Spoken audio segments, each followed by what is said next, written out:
Today in Algebra 2, we're going to cover lesson 2.3, which is linear functions in slope-intercept form. What's linear mean? Line, right? And it says it right in that word linear. First four letters make line.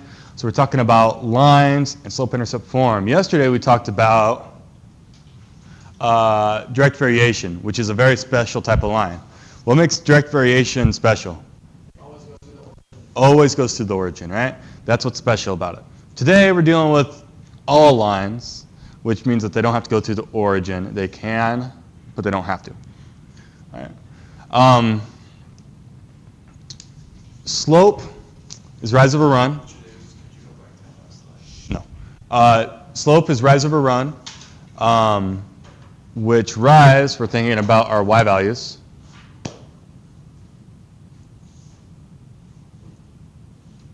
You done taking notes now? Well, I'm trying to take notes of something that's not important. kind of speeding through it. That's not important. I just told you what we did yesterday and what we're doing today. Okay? Thank you for taking out your notes again. All right. Y2 minus y1 over x2 minus x1. Now, the confusion here usually comes with those little 2's and little 1's, right? But all those are our names, okay? Because of how many points do you need to do slope? 2 points. 2 points, right? So basically we have point 1, which we say has x1, y1, and point 2, which has x2, y2. Okay? So those are just names letting you know which point they came from.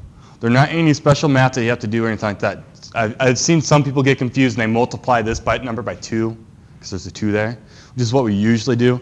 But just think that that 2 is a name. Okay? We could just as easily call them, you know, point A, and said this is x, A, y, A, or any other names, right?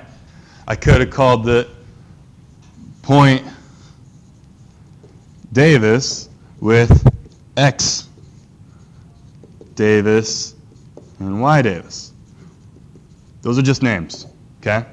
Nothing special about those 2's and 1's other than it just gives you names. Otherwise, there's just a lot of y's in there and a lot of x's in there, and it might get confusing. All right? Does it matter which point you put first? Yeah, Sorta. Okay? You'll get the same answer in the end, but if you put the x1 and the y1 first, the only difference is you might get more negative signs than you need, but at the end they'll cancel each other out and you'll get the right answer, just like everybody else. So it really doesn't matter. The thing that definitely does matter, though, is that you have the point 2 on top of each other and the point 1. Okay? As long as you have the points lined up, you're going to get the right answer. All right, so here we have 3 problems. Okay? Let's see if we can find the slope for each one of these. All right. First thing, I'm going to say m equals, if you guys remember from geometry or even algebra 1, m stands for slope. That's the variable for slope. So when I say m equals, I'm talking about slope. So let's set up a slope here, right? So we have a big fraction, okay? What's going to go on the top here, friend? That one. Yeah, you. Why? Because I'm asking you. See, that's a joke. Y2, what's Y2? Which one's Y2? 4. Take away 7. Good. All right. Tyler, give me the bottom.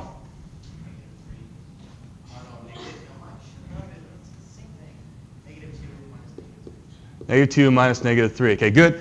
I'm glad you caught yourself there because you have to make sure they're lined up, right?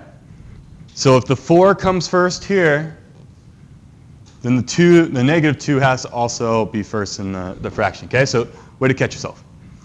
4 minus 7, -3.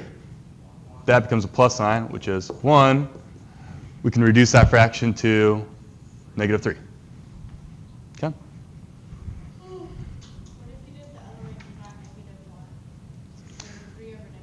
3 over negative 1. So if you did it the other way, you would get 3 over negative 1. What's that equal? Still negative 3. You still get the same answer. The negative sign for a fraction does not matter if the negative sign is on top, on bottom, or out in front. Okay? If there's one negative sign, it always just means it's a negative number. Gets you the same answer. Okay? All right, now, how many slopes am I going to have here total? 3, right? So I'm going to name this one slope 1. We'll name this one slope 2. All right? Slope 2, top part, Michael. Would be 3 over, I don't know. All right, so top part of slope uses which variables? The y's, right? The y from point 2 and the y from point 1, okay? So it would be 1 and 1, right? 1, subtract 1. The bottom part, well, that's 1. 1, what's going to go on the bottom? Negative 4 and 3. Negative 4 minus 3. Okay? Wait. Are we sure this one here came from this one? It doesn't matter. It's the same number. All right. What's 1 minus 1? 0. Negative 4 minus 3? What's 0 over anything? 0. All right. Last one. We'll call M3. Remember that 3 stands for slope 3, right? No math to do with it. On top of this fraction is going to be what, Floor? 3 and 1, right? And it's a negative 3. What operation goes in between? Minus 1. Okay, good. And the bottom, Cindy? 7 minus 7. 3 minus 1 is what? Yeah, that's the one I meant. Negative 3 minus 1. It's negative 4. 7 minus 7? What's anything over 0? You guys are all wrong. Nope. Nope. Nope. Positive 0. Nope. 0. It's not 0. It's not positive 1. It's not negative 1. Not positive 4 or negative 4. Not negative 0.4. Not negative 4.0.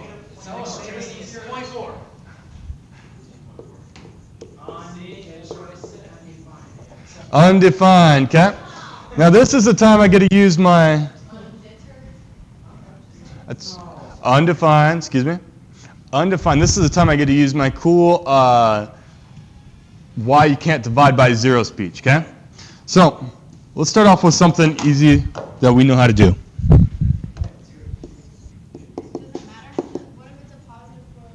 Does not matter. 6 divided by 2 is 3. We know that, okay? Now, what I want to see is do you guys know what we're really doing, okay? So if I have 6 objects here, okay, what we're doing to do 6 divided by 2 is I'm going to take away groups of 2 until I have no more left, okay? And I'm going to count how many groups of 2 I get to take away. So I'm going to take away this group of 2, and I'll give that to Eli, okay? Then I'm going to take away this group of 2, and I'll give that one to Dominic. And then I'll take away this group of 2, and I'll give that one to Bailey. I have nothing left, so how many groups of 2 did I give away? 3. Okay, that's what it means to divide. Now, let's do the same problem again, but instead of 6 divided by 2, let's do 6 divided by 0.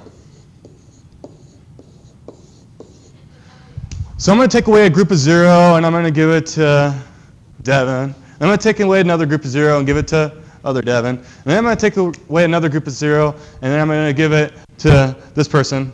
And then I'm going to take away another group of 0 and give it to this back table, another group of 0. How long am I going to be taking away groups of 0 before I run out? Am I ever going to run out? So what's the answer going to be? There is no answer, right? I will never finish, right? So this is undefined.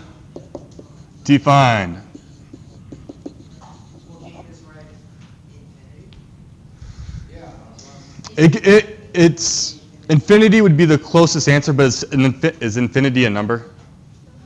No. All right. But it does get close to infinity because the smaller number that you use, the bigger it gets. Okay, so here we have 4 types of slope: positive, negative, 0, and undefined. Okay, on the bottom there I have m equals. Right? Remember that means slope. What's a value of a positive slope going to look like? What's the m value going to look like? If we have positive slope, right? Over on this page, we found the values of slope, like that was -3, this was 0, this one was undefined. What's a positive slope going to look like? Up and to the right, okay, so that's going to look like, I'll do positive and black, so it's going to look like that on the graph. What's the value of that going to be, though? What's the value of the slope going to be? All positive numbers, right? And it makes sense because this is positive, so I'm going to just say positive numbers. Huh? Doesn't it run into the negatives? Yeah. Or does it start just at 0 numbers? Does it start at 0? Anything that's positive. Wrong, because I can pick a point that's down there, so it's to the left. Then it makes No, we're looking at the slope is positive. The number, the graph doesn't have to all be positive. Just the slope is positive, which means it's going up. What does a negative slope look like? We'll do this one in blue. It goes from negative numbers. Yeah, so it's going to go the opposite way, right? It's going to be going downwards. Those are negative slopes. They don't have to go through the origin unless they're what type of line? Direct variation. They can go anywhere. A 0 slope. Yeah, I see flat, right? Horizontal is another good word. 0 slope, what's the m value going to be? 0. It's good. All right.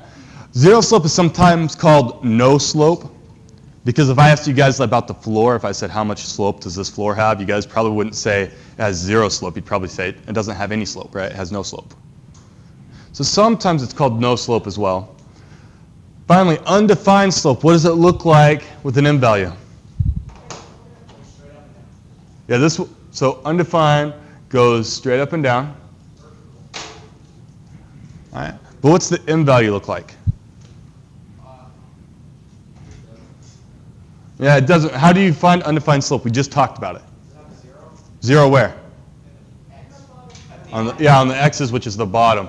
So we're going to have, your y's on top. Oops, there we go. Y's on top, but 0 on the bottom. So as long as it has 0 on the bottom, I don't care what that top number is. It is undefined.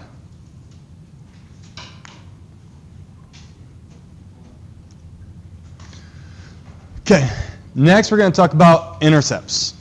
Okay, in football we have intercepts, and in math we have intercepts. In football, it's when a defensive player, goes in the path of the thrown football and catches it, right?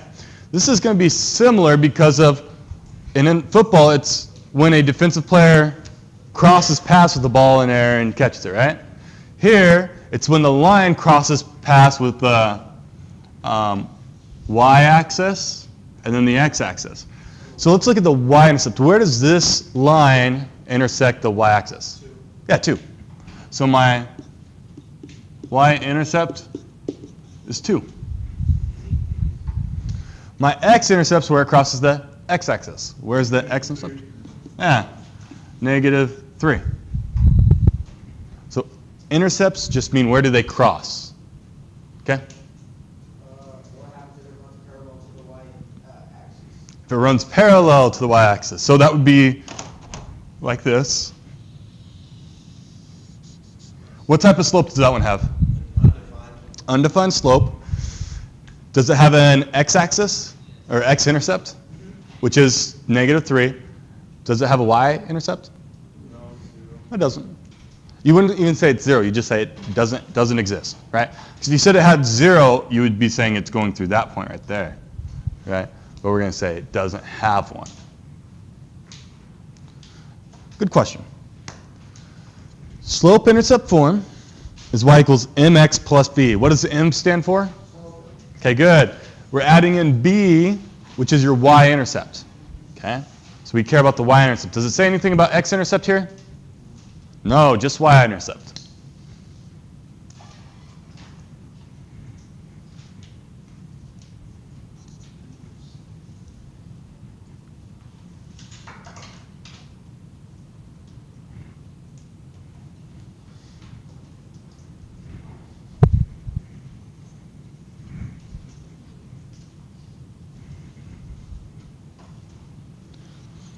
All right, and this is where we're going to end it for today since we only have a couple minutes left of class. This is where we're going to stop for today.